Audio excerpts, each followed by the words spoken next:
Meus irmãos, o livro de Mateus, ele foi escrito para uma comunidade cristã formada primariamente de judeus, e ela se localizava próxima à cidade de Jerusalém.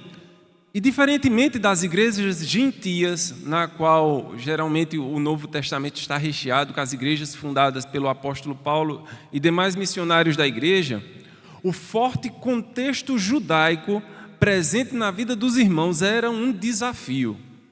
E Mateus relata, então, como a vida de Jesus afetava diretamente aqueles cristãos, apresentando a essa comunidade, uma comunidade agora judaico-cristã, como o Messias prometido, o rei aguardado, aquele que cumpre em si todas as promessas do Antigo Testamento, e a encarnação da esperança se encontravam na pessoa de Jesus Cristo.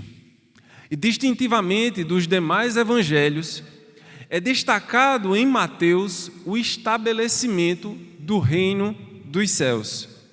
Este reino ele é caracterizado pelo domínio absoluto de Deus por intermédio do Messias, no meio do seu povo, e a começar na igreja até a consumação, no novo céu e na nova terra. Em como esse reino ele já é uma realidade para os salvos, e como ele será implantado de maneira plena na segunda vinda. E aí, toda essa é a temática que Mateus se propõe a trazer para aqueles irmãos que agora vão entender como todas as profecias do Antigo Testamento se cumpriam naquela pessoa que agora se tornava o Rei eterno, tanto deles como de todo mundo, trazendo um novo reino, mas não um reino como os judeus aguardavam, um reino terreno, mas um reino eterno. E aí nós nos encontramos no capítulo 18, onde Mateus nos mostra como o rei vai estabelecer novos padrões sociais e de justiça no seu reino, indo de encontro à cultura de sua época e até da maioria das culturas de todos os tempos da humanidade até os dias de hoje, colocando como característica dos cidadãos deste seu reino pessoas humildes, com sensibilidade, compaixão, disciplina e o perdão. E para isso, ele vai tomar como modelo-alvo dos seus cidadãos uma criança. O Messias, então, no capítulo 18, vai de encontro ao anseio dos seus discípulos em pontuar claramente as distinções do seu reino, em contraste com as ideias de reino presentes na mente do povo. E aí Jesus traz e traça esses padrões distintos, mostrando que aquilo que os homens têm ideia de reinado, e que na época aquilo que eles tinham como base era o Império Romano, e que até os dias de hoje é relevante para a nossa sociedade, Cristo mostra que todo aquele poder de Roma nada mais significava e que ele trazia um novo modelo de reino. Esse modelo, ele apresenta novas condutas e valores que iriam pautar esta comunidade messiânica, que é primariamente e acima de tudo uma comunidade de remidos. Remidos que devem sua existência ao perdão alcançado por Cristo na morte, na cruz. E então esta comunidade se encontra a revestir-se do novo homem, criado para ser a semelhança de Deus em justiça e em santidade, provenientes da verdade, como diz Efésios 4:24. No questionamento, então, de seus discípulos, Jesus toma uma criança e chama a atenção dos seus discípulos para verdades eternas, a partir de uma realidade tangível e conhecida e entendível pelos discípulos. E como um bom mestre, ele então utiliza de um ensino que já era muito conhecido e muito familiar dos seus discípulos, que é a parábola. E às vezes, então, quando a gente se depara com esse texto, a gente fica tão preocupado em nos tentando entender e tentando aplicar nas nossas vidas as verdades eternas trazidas por Jesus, através dessa exemplificação da vida real, que muitas vezes a gente perde a atenção, a gente perde a verdade primariamente mostrada. O fato de Jesus utilizar uma criança para trazer uma verdade eterna não exclui a verdade primária que ele está pondo à frente dos seus discípulos.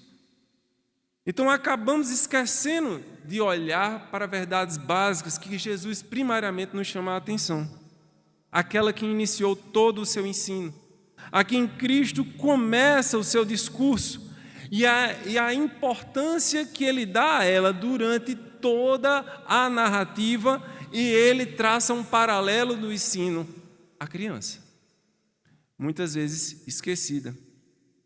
E é pela criança apresentada por Jesus que nós encontramos uma janela pela qual nós olhamos e podemos ter um vislumbre do reino que o rei está propondo aos seus discípulos. O reino dos céus é uma habitação para os humildes. No reino do Messias, o inferior, o mais apagado súdito e fiel e leal ao seu rei, ele tem um valor infinito. Jesus nos mostra que se não formos transformados, nós não podemos habitar em seu reino. E ele nos chama a sermos seus imitadores, valorizando o que ele valoriza, priorizando o que ele prioriza, amando aquilo que ele ama. E é isso que ele vai ensinar aqui aos seus discípulos. E quando nós nos deparamos no capítulo 18, comumente é um capítulo que é encarado em tópicos, como se fossem diversos ensinos de Jesus compilados aqui no capítulo 18. Geralmente a gente encontra aqui passagens bastante conhecidas e extraímos textos, mensagens e estudos devocionais destes pedaços, que aqui nós temos no capítulo 18. Nós temos Cristo falando sobre o maior e o menor no reino dos céus, temos Jesus falando sobre os escândalos, temos a parábola da ovelha perdida, temos ensino sobre a disciplina e temos a parábola do credor incompassivo. Mas queremos chamar a atenção da igreja para entender que estes 5 blocos, eles são um único ensino, no qual o fio condutor que vai os unir é a criança apresentada por Jesus no início do capítulo 18. Este consiste no 4º discurso dos 5, no qual Mateus estrutura o seu evangelho. A narrativa de Mateus não é necessariamente cronológica, mas ela vai firmar a sua escrita em cima de 5 discursos principais de Jesus. Convido a igreja a meditarmos nessa noite na primeira metade deste 4º discurso de Jesus e como ele é importante para o estabelecimento de uma nova visão sobre aqueles que compõem o reino de Deus.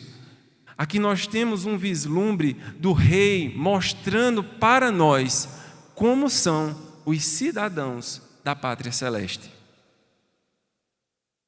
O primeiro ponto que eu gostaria de destacar se encontra dos versos 1 ao 5, que é quando Cristo traz aos seus discípulos o modelo dos pequenos. Vamos ler mais uma vez? Naquela hora, aproximaram-se de Jesus os discípulos perguntando: quem é porventura o maior do reino dos céus? E Jesus, chamando uma criança, colocou-a no meio deles e disse: em verdade vos digo que, se não vos converterdes e não vos tornardes como criança, de modo algum entrareis no reino dos céus. Portanto, aquele que se humilhar como esta criança, esse é o maior no reino dos céus. E quem receber uma criança tal como esta, em meu nome, a mim me recebe. Jesus está chamando a atenção dos discípulos, tornando aquilo que é invisível em evidente. Jesus coloca a realidade do novo nascimento exemplificado na pessoa de uma criança. E é na pequenez da criança, na pequenez de sua força, de sua sabedoria, de sua inteligência, em todas as suas limitações, em sua completa dependência e incapacidade, em não ter recursos, não tendo resultados ou conquistas, as quais possam recomendar a si mesmo.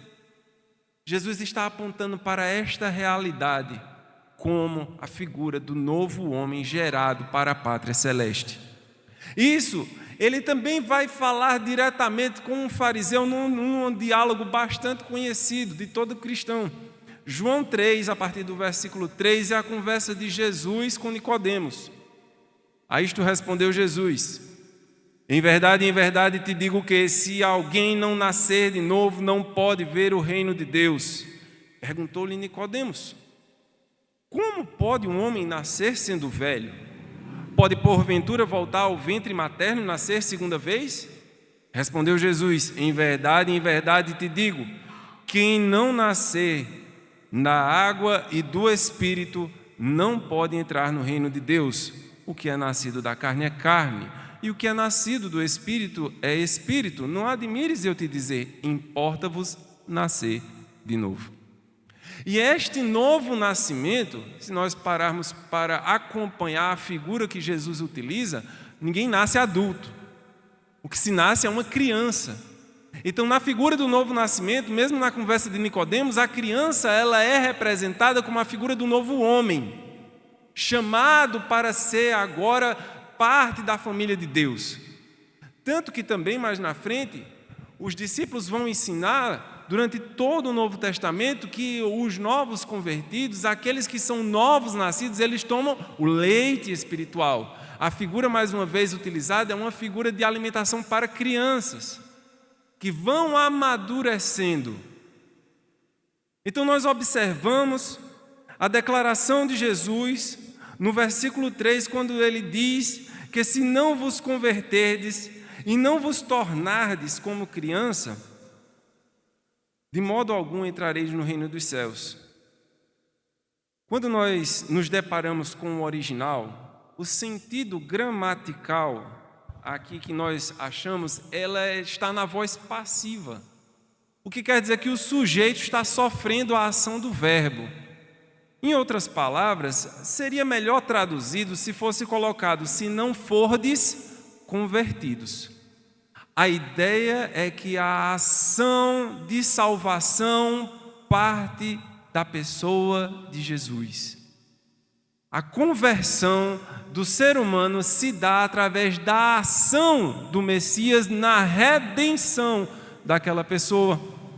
Então, se não fordes convertidos, e esta partícula aí está dando a consequência, quando são convertidos, o que é que acontece? Eles são tornados como crianças. Todo novo convertido, todo aquele que foi redimido, salvo, ele é tornado como uma criança do Pai. Nos levando à conclusão, então, do pensamento no verso 4. Portanto, aquele que se humilhar como esta criança, este é o maior do reino de Deus. Então, Cristo subverte a ideia de maioral, a ideia de importância em seu reino, mostrando que a importância é pertencer à família e estar nos braços do Pai. Enquanto homens buscam posição, importância, autoridade e poder, Cristo nos mostra que o maior é aquele que se entrega na completa dependência do Pai, aquele que é tornado como criança. O versículo 4, esta conclusão, está mostrando que a humilhação do homem é se colocar na semelhança da criança, demonstrando fé, receptividade, disposição para aprender, e não tendo dentro de si ideais ou ideias de grandeza.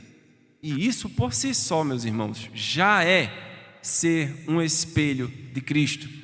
Não lemos em Filipenses o capítulo 2 e o versículo 3, quando diz: nada façais por contenda ou por vanglória, mas por humildade.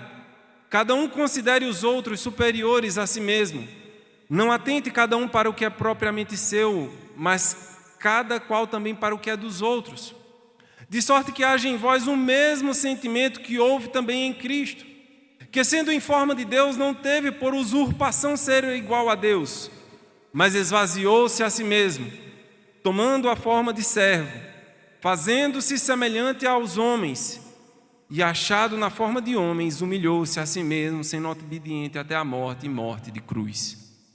E é este chamado de humilhação no qual o Deus vivo tornou-se homem, que ele convoca os seus servos a segui-lo no exemplo e aos homens deixarem de serem homens e tornarem-se crianças na mão de um Deus poderoso que agora é o Pai deles. Então Jesus, tomando e estabelecendo as crianças como exemplo dos remidos, ele passa a identificar-se com elas. E ele mostra que um tratamento bondoso e gracioso às criancinhas, ao incentivar os seus discípulos, ao ensinar aos seus discípulos que todo aquele que recebe uma criança em seu nome será recompensado, como se estivesse recebendo o próprio Messias. E aqui Jesus vai manter um paralelo no seu ensino, onde a criança está representando tanto os remidos como as próprias crianças, mostrando uma posição de cuidado diferenciado que Deus tem para com estes pequeninos. Que Ele tem um cuidado e um amor separado para estes pequenos, pois eles representam o ideal daquele novo homem que estará no reino eterno habitando com o Pai. O serviço prestado, então, aos pequenos, pois seus discípulos são de serviços prestados ao próprio Mestre. O que já nos dá, meus irmãos, um apontamento de como a noiva pode agradar ao seu Senhor. 1 Coríntios, o capítulo 1 e o versículo 27 diz assim: pelo contrário, Deus escolheu as coisas loucas do mundo para envergonhar os sábios, e escolheu as coisas fracas do mundo para envergonhar as fortes. E Deus escolheu as coisas humildes do mundo e as desprezadas, e aquelas que não são, para reduzir a nada aquelas que são, a fim de que ninguém se vanglorie na presença de Deus. E aí a gente entende aí como o reino de Deus, ele é a subversão da mentalidade humana. Porque a gente quando passamos a olhar com os olhos de Deus, vemos que o homem deturpa tudo aquilo que Deus criou. E que na sua queda, todas as instituições divinas são deturpadas pelo homem, manchando toda a criação de Deus pelo pecado.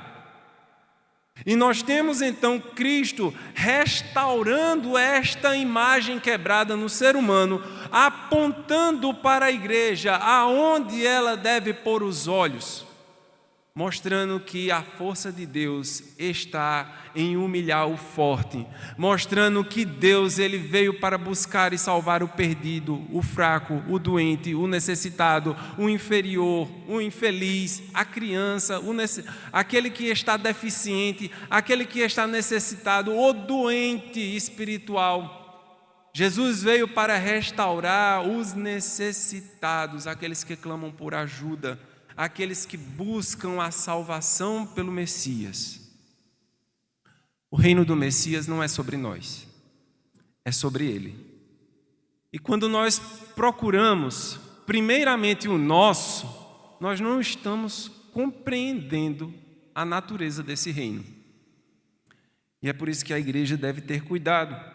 E é por isso que a igreja tem que entender que o caminho para a grandeza no reino de Deus encontra-se no serviço desprovido de interesse ao outro.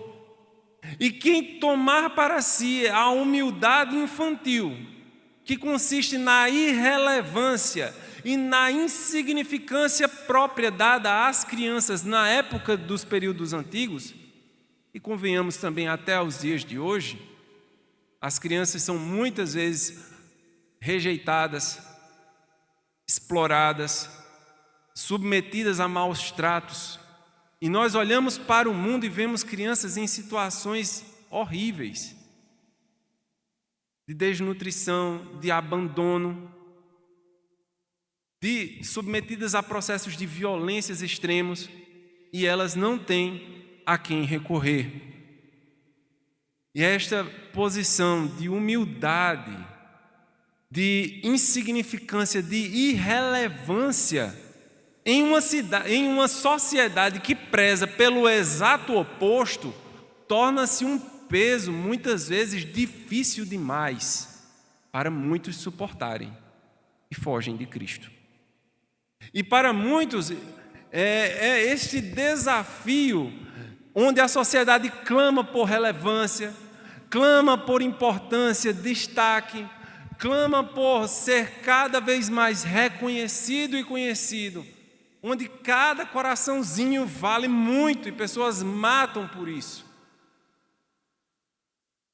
Esta sociedade se propõe a ser o reino de Satanás, onde proclama o exato oposto do ensino de Cristo, e é nela que nós estamos inseridos. Assumir tal papel na igreja torna-se também um desafio para a igreja contemporânea, tão envolvida e muitas vezes encantada com o brilho dos holofotes.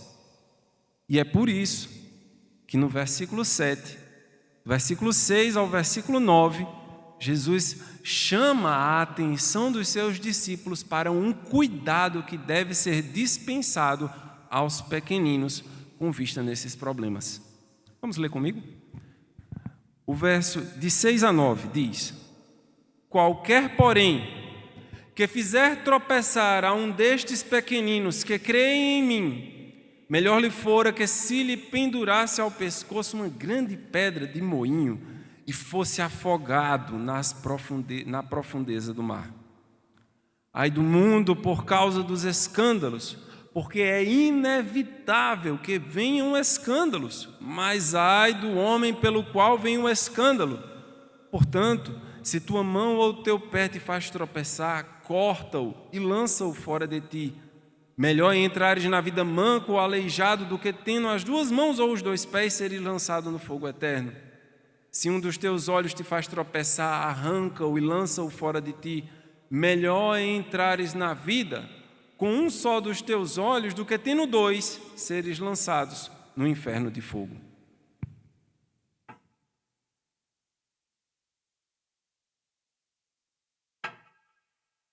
Jesus aqui ele está mostrando de maneira mais ampla o seu cuidado para com os pequeninos. E aqui pequeninos vão englobar as duas categorias aqui. O referencial primário, que é a criança que Jesus põe na frente dos discípulos, mas também agora que ele já explicou, os pequenos, aqueles que são feitos crianças, os novos nascidos. Ele está falando agora dos cidadãos dos céus também. E ele faz essa séria advertência. Vejam, irmãos, para o contexto da época, na sociedade judaica, este tipo de execução que Jesus descreve, de amarrar uma pedra de moinho e atirar ao mar, era um tipo de execução praticada pelos povos gentios circunvizinhos ali dos judeus, e era um tipo de morte que os judeus desprezavam, e era um tipo de morte que era algo repulsivo e muito terrível para eles. Então Jesus pega um tipo de morte que os judeus achavam algo horripilante de se acontecer, algo que não deveria ser feito com o ser humano, mesmo sendo seu inimigo, e ele aponta para este tipo de morte, mas ele ainda diz: ainda assim, causar a queda de outra pessoa em pecado é pior do que isso. Seria melhor que isso lhe acontecesse. Isso a gente vê confirmado em Mateus, o capítulo 22 e o versículo 13, quando diz: então ordenou o rei aos serventes: amarrai-o de pés e mãos e lançai-o para fora, nas trevas, ali haverá choro e ranger de dentes. Existe um destino muito pior do que qualquer morte que possa se apresentar a nós aqui nesta terra. E foi por causa disso que os santos, os mártires, aqueles pais da igreja, os cristãos perseguidos até o dia de hoje não temem perante a morte. Porque, como a Bíblia nos informa, temei aqueles que podem te fazer cair em pecado, aqueles que podem devorar a tua alma, mas não temam a espada, porque maior é aquele que tem a vida nas suas mãos. Meus irmãos, essa proteção dada por Jesus aos seus, ela é bem expressa no Salmo 17:8. Quando o salmista ele vai falar em sua poesia: guarda-me como a menina do olho, esconde-me à sombra das tuas asas. E é assim que Deus protege os seus pequenos. Para Ele, cada pequeno seu é como se fosse a menina dos seus olhos. A gente se incomoda quando bate um cisco aqui. Para Deus, todos os seus filhos estão debaixo das suas asas. E então é significativo o ai dado por Jesus no versículo 7. Sempre que este ai é pronunciado na Bíblia, ele é um prenúncio de juízo e condenação divina, lavrado desde antes da fundação do mundo, que para todos os que levam aos pequenos de Deus, sejam crianças, sejam os remidos pelo Cordeiro, para o tropeço e para uma vida de pecados ou distante do Pai. Em João, capítulo 3, e o versículo 18, nos diz: quem nele crê não é condenado, mas quem não crê já está condenado, porque não crê no nome do unigênito Filho de Deus. Este é o julgamento. A luz veio ao mundo, mas os homens amaram mais as trevas no lugar da luz, porque as suas obras eram más. O juízo condenatório de Deus já está proclamado contra todos aqueles que se levantam contra Deus e fazem os seus pequenos caírem em pecado. Os versículos 8 e 9, eles são direcionados então para os da família. Eles são direcionados para a igreja, o corpo. Enquanto o versículo 7, Cristo está proclamando o juízo condenatório para o mundo, ele traz uma advertência seríssima para aqueles que são da família. Entre os irmãos da família de Deus não deve ser assim. Seja intencionalmente ou não, direta ou indiretamente. Romanos capítulo 8 e o verso 13, Paulo proclama: porque se viverdes segundo a carne, caminhais para a morte. Mas se pelo Espírito mortificardes os feitos do corpo, certamente vivereis.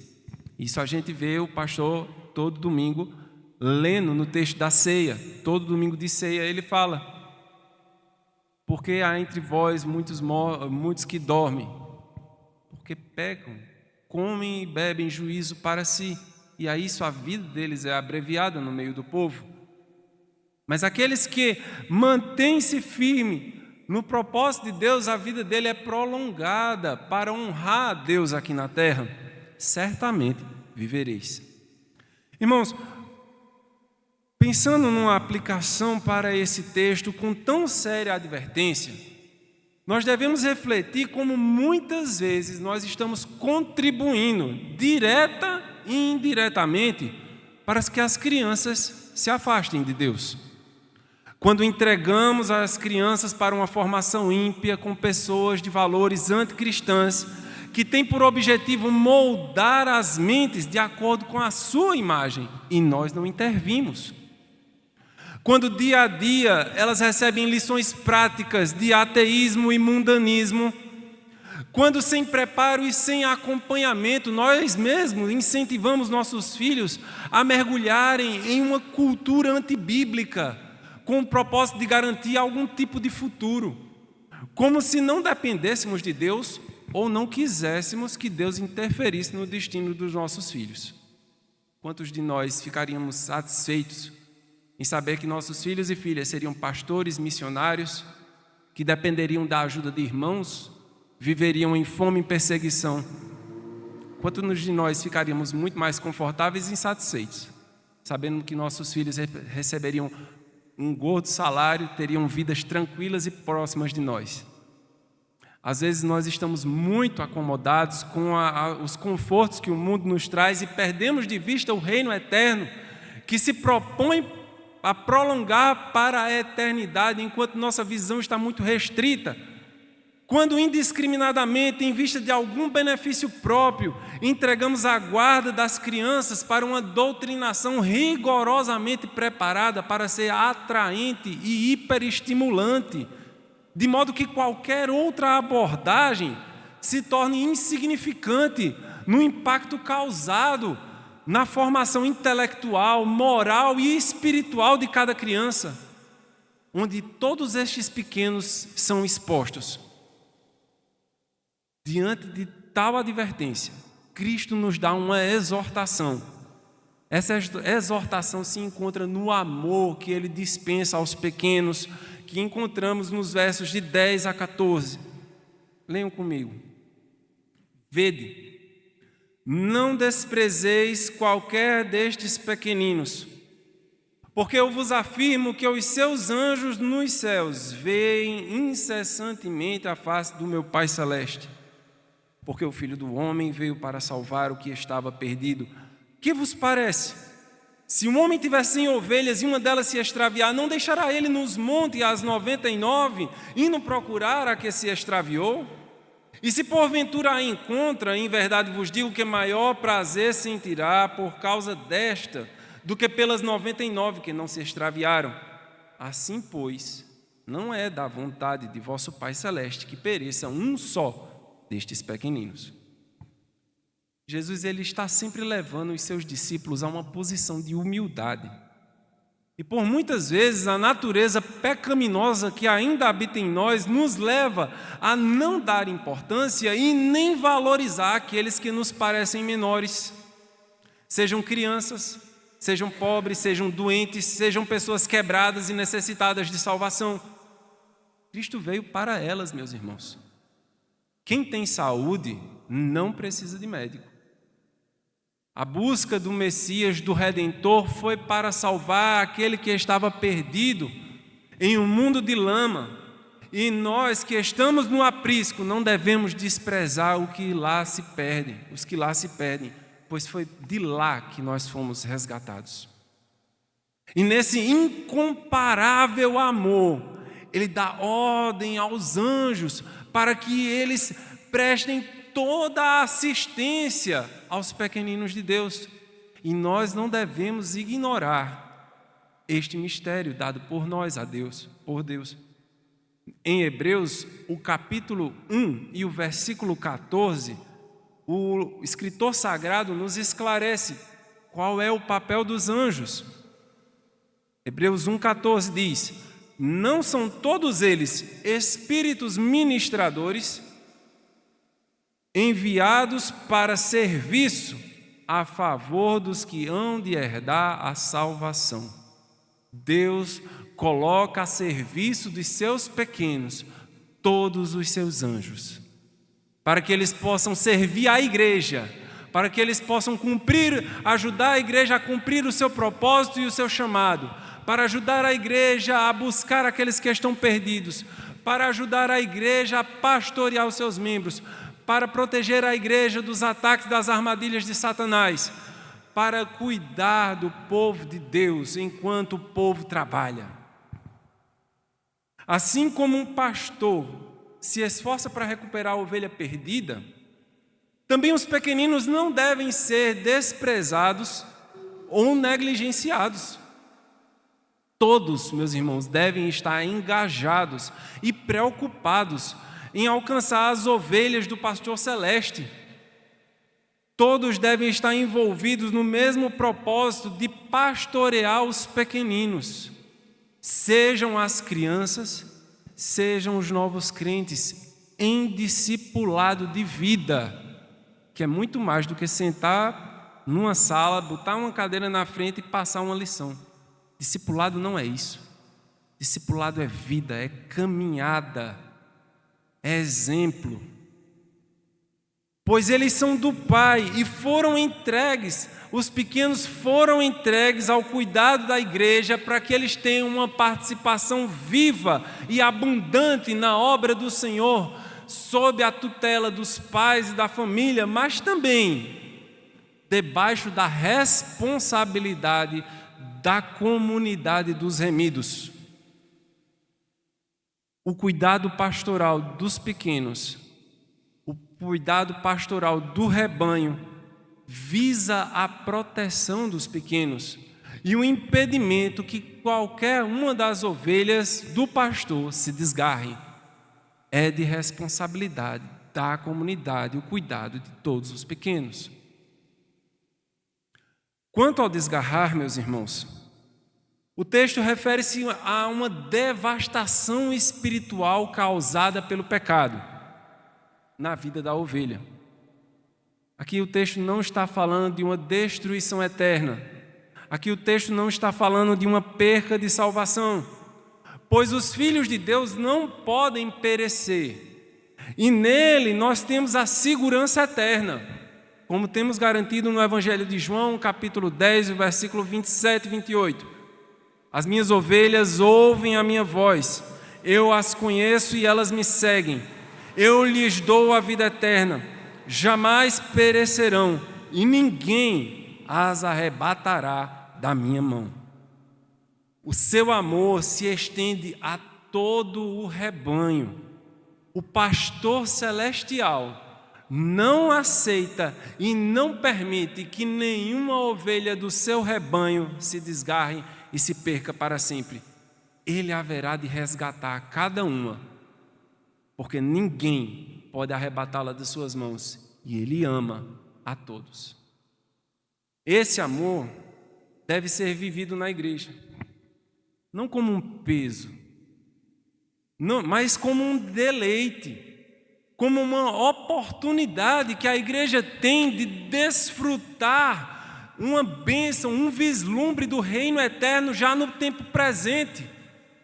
E é por isso que a igreja não deve se furtar de estar envolvida e preocupada em alcançar e pastorear os pequenos de Deus. Meus irmãos, vemos então, concluindo a meditação deste texto, ser incompatível no reino de Deus, entre os filhos de Deus, tornar mais difícil o discipulado dos irmãos mais fracos, os mais sensíveis. Devemos entender que desprezar um irmão do Senhor Jesus, por mais jovem e menos importante ou imaturos espirituais que sejam, é desprezar quem tem acesso direto ao Pai e é amado por Ele, é um amado dele pela eternidade. O interesse do Pai deve refletir-se no interesse dos filhos. Sua família deve estar envolvida e para isso não devemos poupar nenhum esforço. E o diabo tem ciência disso. O adversário das nossas almas, ele tem uma mira e ele se levanta contra tudo aquilo que Deus preza. Aquilo que é de mais caro para o nosso Deus é exatamente aquilo qual Satanás se levanta para atacar. E ele se levanta contra todos aqueles a quem Deus ama. Portanto, irmãos, devemos ser vigilantes, estar em constante oração, nos dispormos ao trabalho e auxílio desta grande obra. Não é um trabalho fácil e exige muito mais do que alguns professores. Exige muito mais do que um departamento. Essa é uma obra que deve ser abraçada por toda a igreja. E apesar das lutas e das dificuldades, a nossa oração é para que Deus fortaleça e multiplique este ministério. E que esta igreja, que já o abraça com amor, possa ser um referencial para que mais igrejas e para que pequenos sejam alcançados e pastoreados, para que nós nos esmeremos cada vez mais ao cuidado dos pequenos do Pai, a fim de podermos agradar ao noivo. Esta é a nossa oração, no nome de Jesus, esta noite.